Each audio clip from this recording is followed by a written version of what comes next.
Okay, so we're going to do the same features here on the arms as on the boy, and with the head.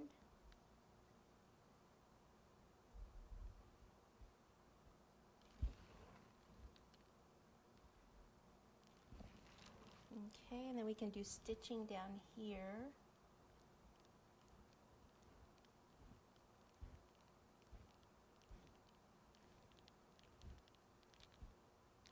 If you had a rolling pin that had some kind of a Christmas texture or holly leaves or something on this, that would look really good. And we'll do stitching here.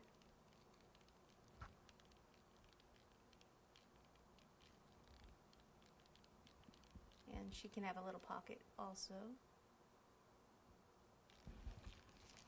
Okay, do some stitching here. Okay, then we can take the green fondant and we'll just roll some little balls. So we need two that are about the same size here and on this side.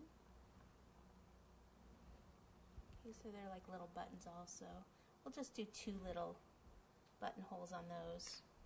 And then here, now we could take the red and bring it down over here, but I'm worried that it'll make it look a little thick. So if we just put our buttons here to cover that to make it look like it's attached around her neck, I think that would be sufficient.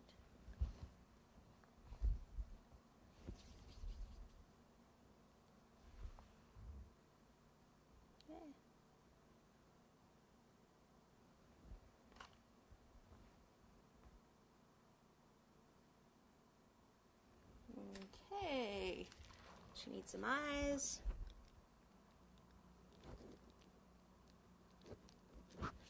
And we can do the red nose.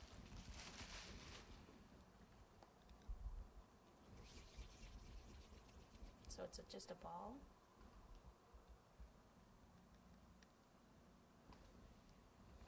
And on her, what we'll do is we'll do the eyes here, but then we'll do eyelashes. So we'll squeeze and pull the tip straight up.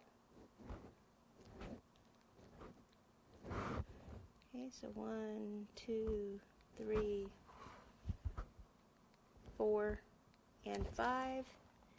And then we'll give her the mouth also. You could do red lips if you wanted to on hers.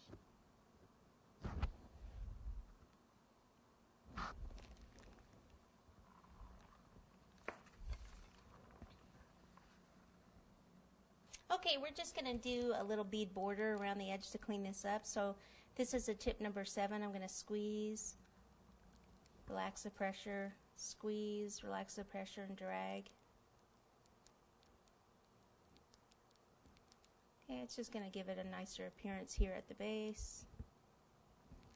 Right here, I need to just fill it in a little first, and then so I'm going to go around the edge of both of these, the boy and the girl, doing the same thing.